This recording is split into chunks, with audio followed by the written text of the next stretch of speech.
બિહારના સિવાનનો યુવાન રાજા સનાતન ધર્મના પ્રચાર અને માતૃભક્તિના સંકલ્પ સાથે સ્કેટિંગ કરીને દ્વાદશ જ્યોતિર્લિંગ અને 4 ધામની યાત્રા કરી રહ્યો છે।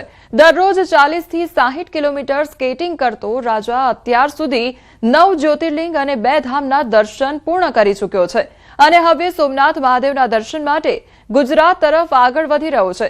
માતાને પગમાં તકલીફ હોવાથી રાજાએ આ સમગ્ર યાત્રા તેમને સમર્પિત કરી છે। તો રસ્તામાં મંદિર મળે તો ત્યાં રોકાણ અને અન્યથા પેટ્રોલ પંપ પર રાત્રિ રોકાણ કરીને તે યાત્રા ચાલુ રાખે છે। રાજાની અડગ શ્રદ્ધા, માતૃભક્તિ અને સંકલ્પ દેશના યુવાનો માટે પ્રેરણારૂપ બની રહ્યા છે।